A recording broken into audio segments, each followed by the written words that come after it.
beliau memberikan penjelasan tentang puasa itu apa. Kalau puasa orang awam, itu puasa makan minum itu biasa.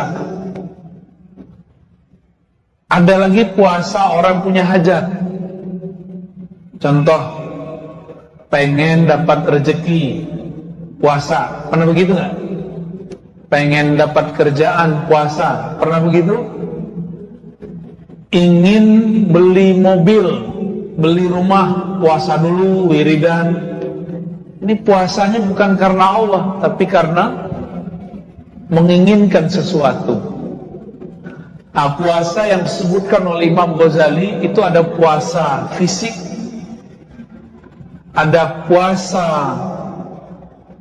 jiwa, yang ketiga baru puasa ruhani. Coba diulangi. Yang pertama puasa fisik, makan minum enggak, hubungan badan enggak. Saya kalau lagi puasa, ada makanan di rumah, itu makanan halal, enggak dimakan. Kenapa enggak dimakan meskipun halal? Bukan barang najis, bukan barang curian. Karena dalam diri ini ada niat ingin berpuasa. Niat itulah yang Allah pandang. Jadi Allah itu nggak pernah mandang fisik seseorang, yang dipandang cuma kalbunya. Nah, orang yang berpuasa itu merasa dipandang, dilirik oleh Allah SWT, sehingga meskipun tidak ada siapapun di rumah, tidak akan ada yang berani makan dan minum sendiri. Benar nggak? Ya, benar ya. Itu hebatnya niat. Itu hebatnya niat. Maka niat itu langsung berhubungan dengan Allah. Kenapa? Imam Abu Ishaq Asy-Syirazi punya kitab Al-Muhazzab mengatakan niat itu fil qalb. Niat itu di kolbu. Kolbu itu dekatnya dengan Allah seperti dekatnya tangan saya. Dekat gak dengan ini? Dekat gak? Begini Allah menggenggam kolbu. Dekat gak? Ini anggap kolbu Allah genggam. Mau dilempar, mau dibolak-balik. Sedekat itulah kolbu dengan Allah yang membolak-balik kolbu. Jika seseorang berbicara di dalam kolbunya, dia sebenarnya sedang didengarkan Allah Subhanahu wa ta'ala. Maka hati-hati, jangan sering-sering main hati. Ya, nanti kalau didengar Allah gawat. Ya, bisa tanggung jawab ntar. Baik. Ini baru puasa orang awam. Puasa zahir. Puasa zahir kalau sudah niat, niatnya itu membuat dia tidak akan makan dan minum. Dia kuat untuk berlapar-lapar, dan itu cukup. Cuma sayang sekali, puasa ini cuma menahan lapar dan minum, atau menahan hasrat seksual. Ada tingkatan kedua, puasa nafsiyah. Apa istilahnya? Puasa jiwa, puasa ego. Inilah yang disebutkan dalam hadis Imam Al-Bukhari.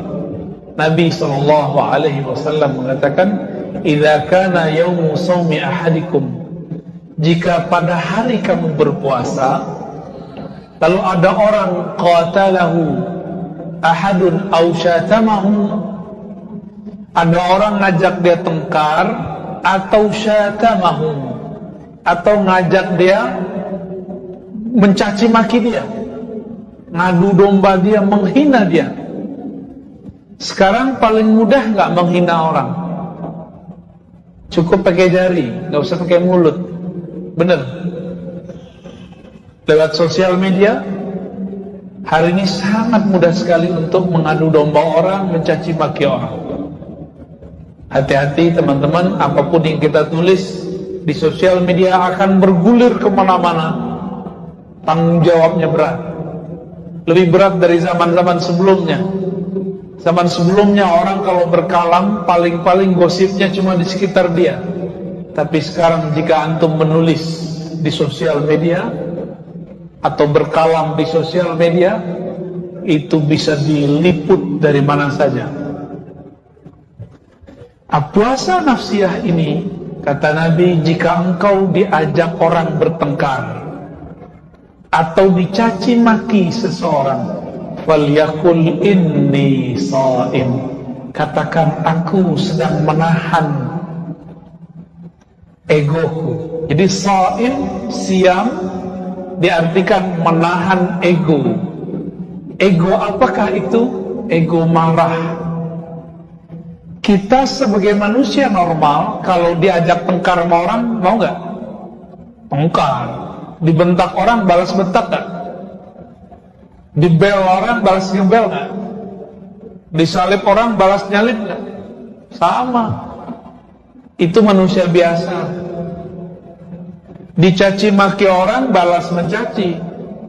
Diadu domba orang, emosi.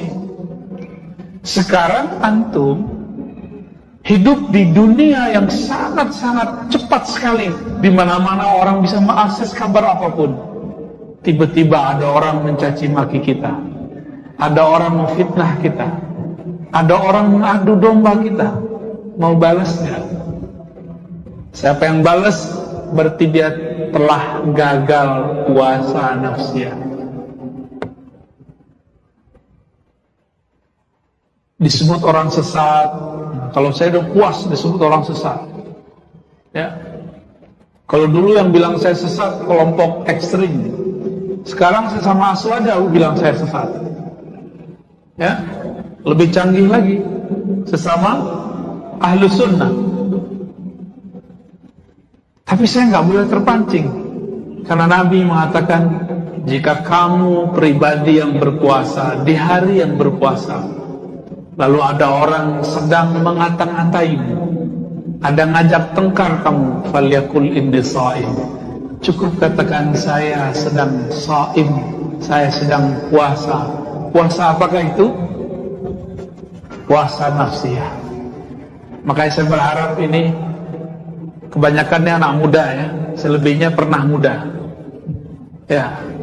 Pak Hashim baru malam tadi ke Gunung Salak, ya, ketemu saya, ketemu lagi. Kapan tidurnya, Pak? Anak-anak muda betul-betul egonya sedang naik. Bisa nggak antum lebih tua dari fisik? Lebih dewasa dari tubuh biologis? Kalau itu terjadi, itulah Ramadan yang perlu kutemui, ya. Itu target Ramadan kita, ya. Maka Ramadan tahun ini nggak usah tinggi-tinggi sampai level 3, cukup level 2. Bisa nggak ketika ada orang ngata-ngatain kita di sosial media, kita nggak balas ngata-ngatain? Ada yang bisa? Insya Allah, ya. Insya Allah bisa.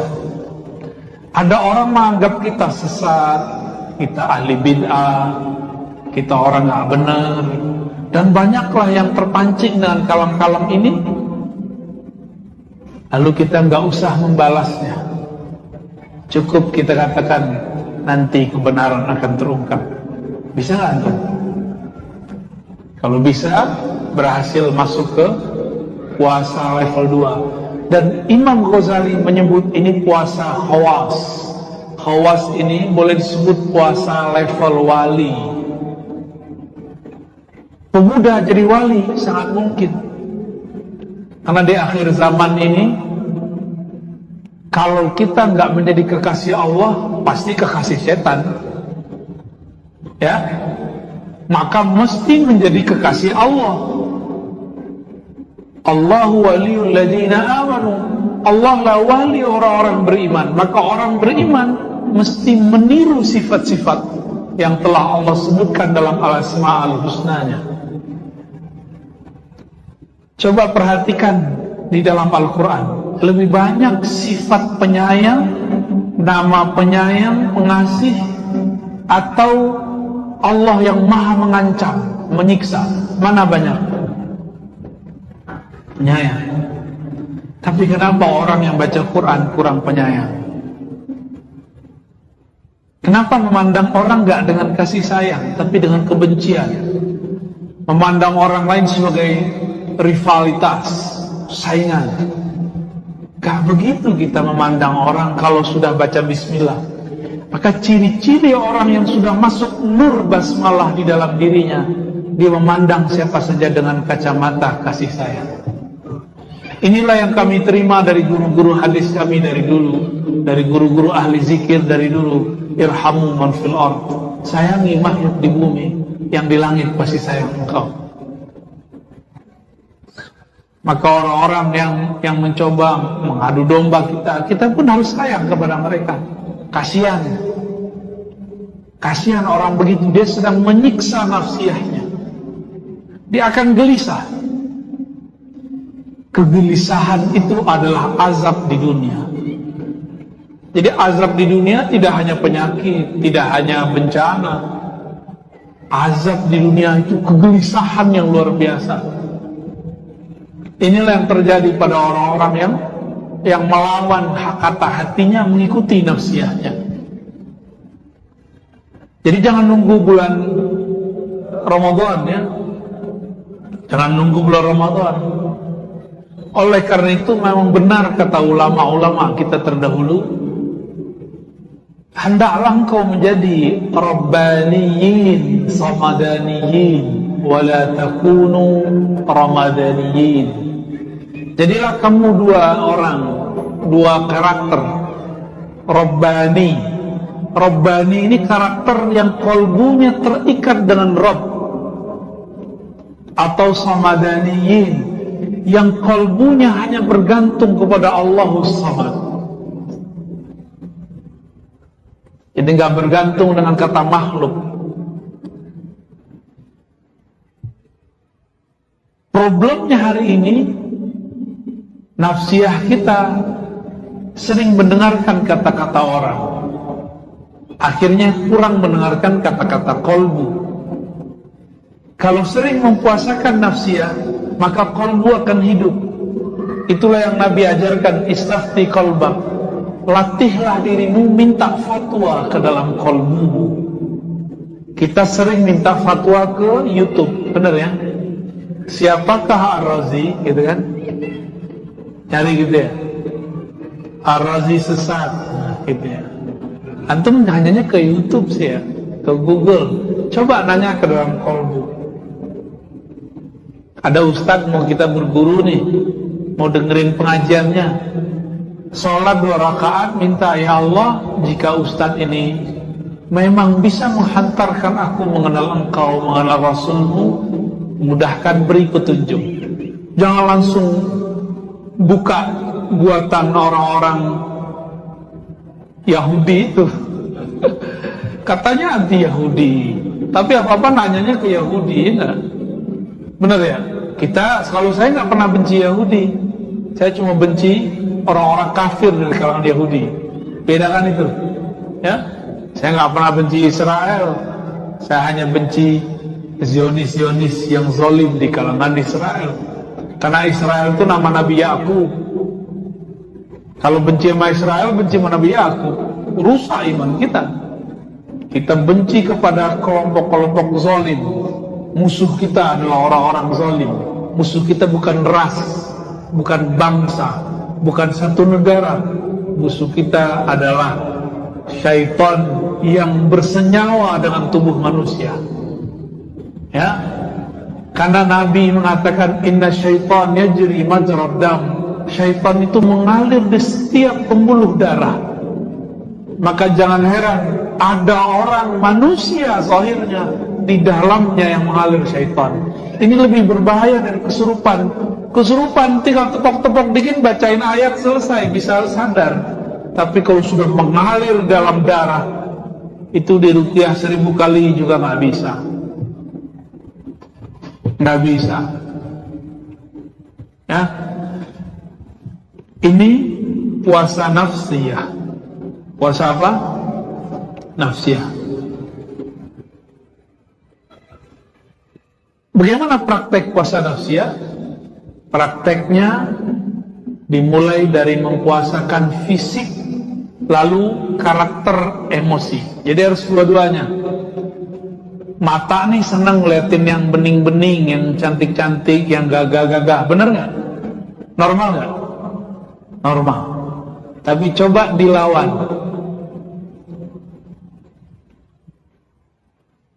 Sekarang itu untuk melihat yang cantik, yang gagah itu nggak perlu ke tempat umum. Cukup dengan benda kecil yang namanya smartphone. Bisakah menahan itu? Gejolak itu namanya gejolak nafsiyah. Mampukah menahan gejolak itu lalu mengalihkannya? Maka yang kecanduan nonton-nonton film-film yang gak jelas itu, atau saking jelasnya ya, itu harus punya, gak langsung di-cut. Antum harus ganti dengan film-film yang dosisnya lebih rendah.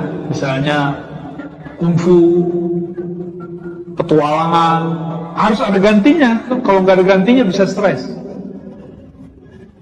Bisa stres. Orang kalau mau berhenti ngerokok nggak boleh langsung, dia harus pelan-pelan, kurangi. Dan harus ada kesibukan. Diganti dengan menyemil apa gitu. Ya. Ada orang kena candu narkoba, nggak boleh langsung berhenti. Maka ini beberapa akhwat nih kejam juga sama laki-laki. Lu berhenti, kalau nggak pisah sama gua. Nggak begitu caranya, pelan-pelan. Kalau saya langsung berhenti dengan cara nazar, untungnya belum benar-benar kecanduan. Kalau udah kecanduan, nggak bisa digituin, bisa stres. Orang lebih milih rokoknya daripada pasangannya. Ya. Jadi ketika ada keinginan yang di luar kemurnian kolbu, ini dilawan.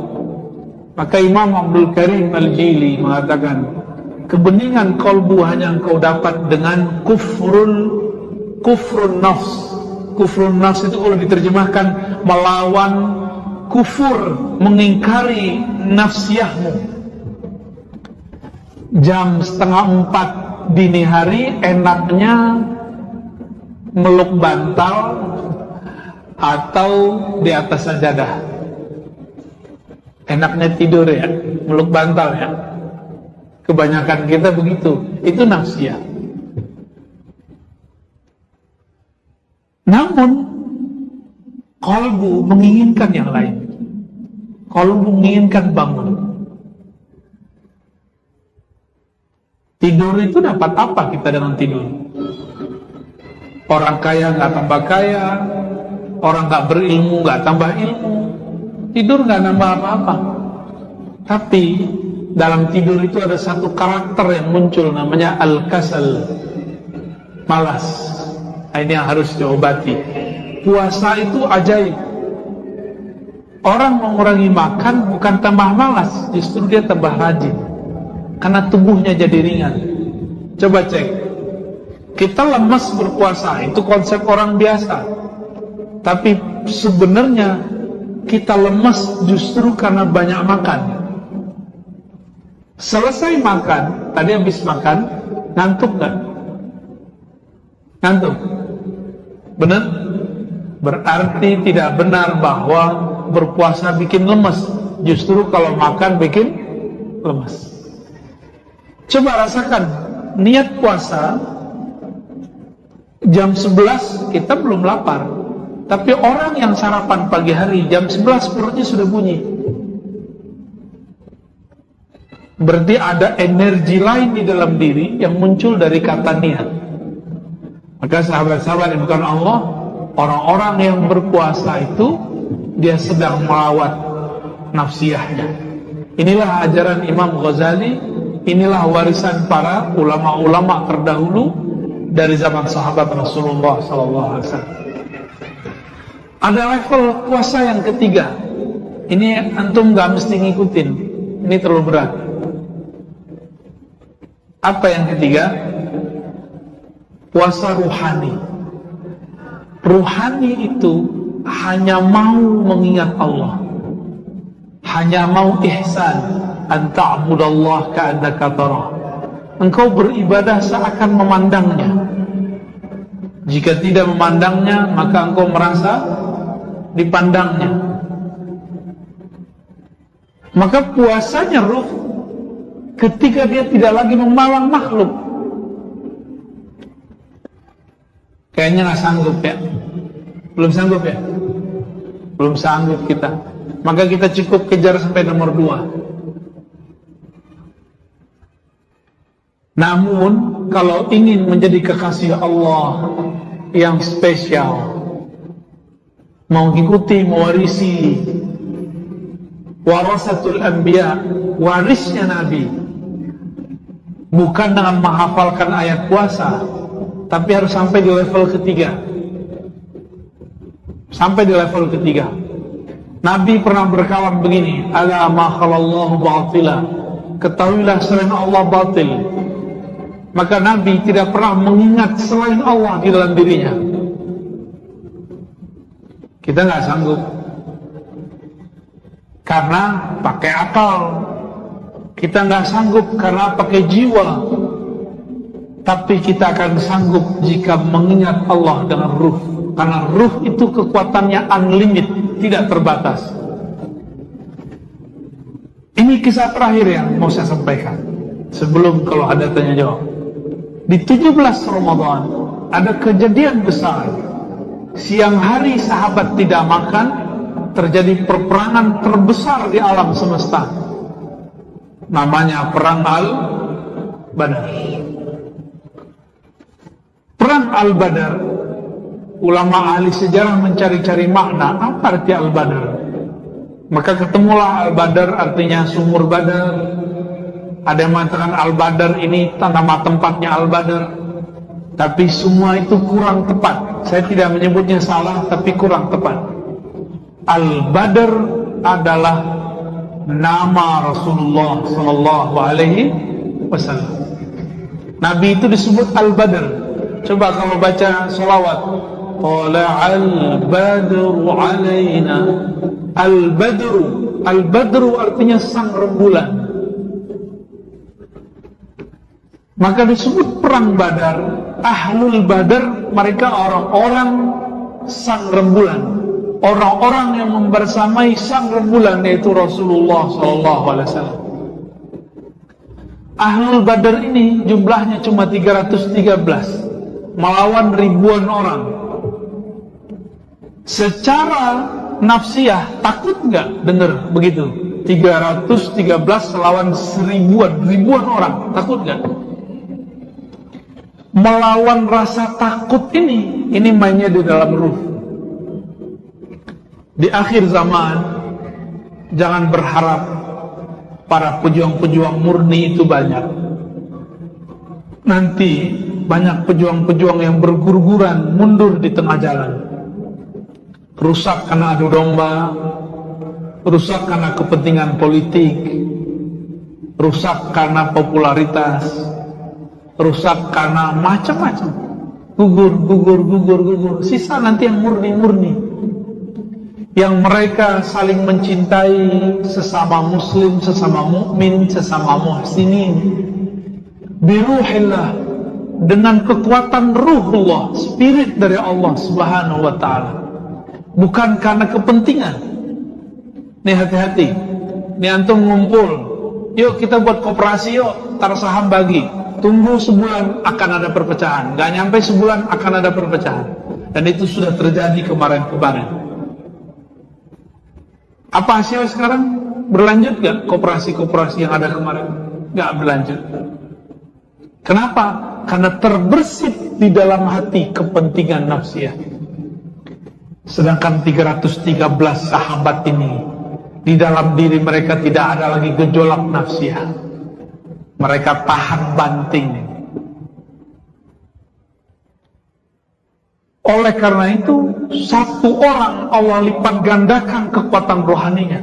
Dalam hadis Bukhari, hadis Muslim disebutkan, sahabat ini, sahabat-sahabat 313, belum tangannya memukul, itu orang yang dipukul sudah jatuh duluan, dan terdengar bunyi pukulan dari atas.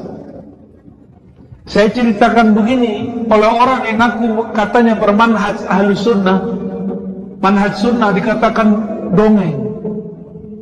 Ya salam, ini ada Rasul, ada sahabat, masa nggak percaya?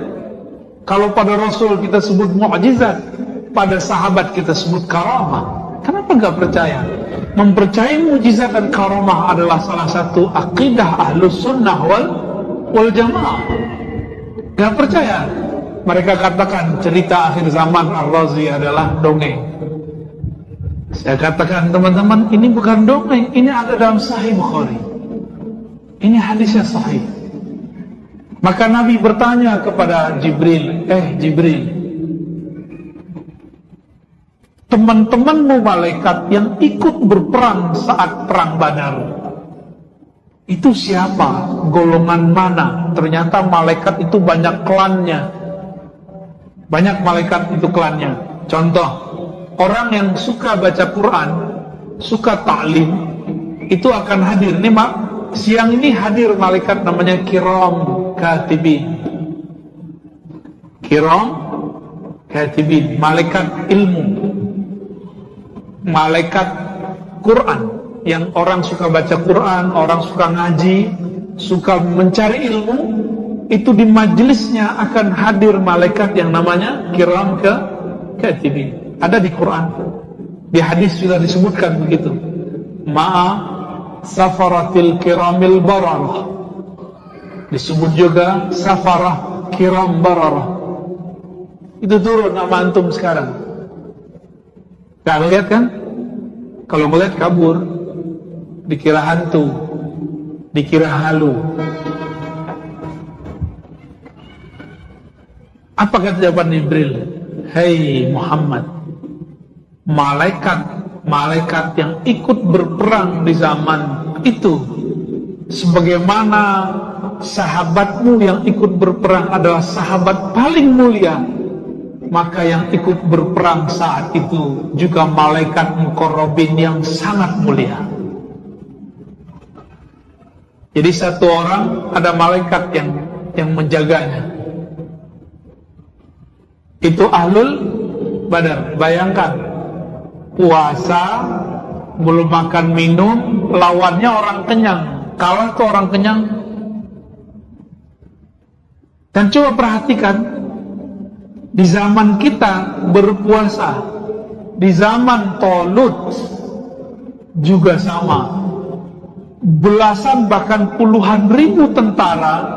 Kata Talut, jika kita ketemu sungai atau mata air, jangan engkau minum banyak-banyak, tapi minumlah cuma seteguk, diambil pakai tangan, pakai jari. Apa kata tentara Talut? Susah amat sih jadi tentara Talut, diatur-atur, minum aja diatur-atur. Kabur mereka. Ada yang minum, kekenyangan, gak bangun-bangun, ketiduran di sekitar itu. Ada yang pulang balik. Yang bertahan, yang minum seteguk cuma 313 orang. Itu mereka pangkatnya.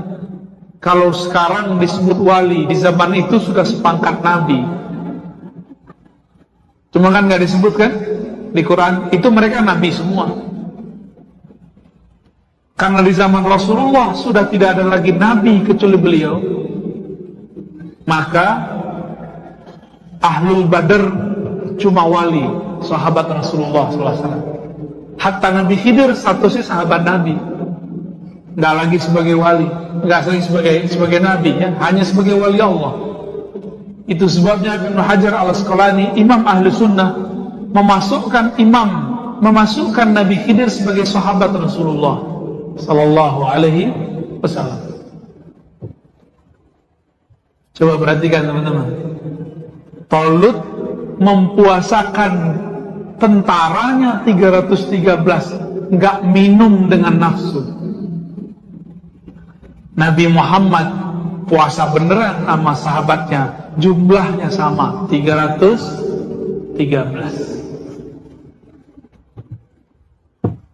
Baru setelah itu berkembang tentara Rasulullah. 313 inilah yang berkembang. Dari 313 jadi 1000, jadi 2000. Tapi yang inti 313. Di dalam diri mereka tidak ada lagi gejolak-gejolak nafsiyah yang berarti. Satu kali, ini Nabi sudah wafat. Nabi sudah wafat. Ada Nuaiman. Masih ingat kisah Nuaiman? Biasanya Habib Ali Al-Kaf ceritanya bagus sekali tentang Nuaiman. Itu peminum. Lapor seseorang kepada Umar, "Ya Umar, ya Amirul Mukminin, itu pemabuk, bunuh aja kan udah lebih dari 3 kali." Apa kata Umar radhiyallahu ta'ala anhu? "La, fa innahu yuhibbullah wa rasulah." Orang ini cinta Allah dan Rasulnya. Orang ini cinta Allah dan Rasulnya. Maka di situ Sayyidina Umar memandang orang bukan zahirnya, tapi memandang kalbunya. Bisa nggak antum ketemu orang pemabuk tapi nggak melihat zahirnya? Bisa nggak? Kalau bisa, berarti sudah mulai mengikuti jalan Sayyidina Umar. Melihat pemaksiat tapi nggak dilihat maksiatnya. Lihat kebeningan kalbunya bahwa dia pengen benar. Nah, ikhwan akhwat fillah, 17 Ramadan itu hari kemenangan 313 orang melawan orang kenyang. Maka boleh saya katakan puasa Ahlul Badar ini puasa ruhiyah. Dia nggak takut lagi kepada makhluk. Dia cuma berharap kepada Khalik. Mereka yang disebut dengan Rabbaniyin, Samadaniyin. Orang yang ruhnya dalam berpuasa hanya berkiblat kepada Allah Subhanahu wa ta'ala. Ramadan seperti itulah yang kita perlukan. Ramadan yang dipenuhi dengan ihsan. Sebenarnya saya punya bentuk amalan. Kalau nanti teman-teman ini mau beramal selama bulan puasa, mulai dari bangun tidur sampai tidur kembali. Dan itu yang sudah pernah saya alami dan saya jalani bertahun-tahun. Kalau mau nanti saya kasih ke panitia, disebut dengan suluk from home. Kalau ada kerja dari rumah, masa nggak ada berlatih rohani dari rumah? Betul tidak seefektif kalau ada pembimbing langsung, tapi ini lumayan efektif. 50% berefek ke dalam diri.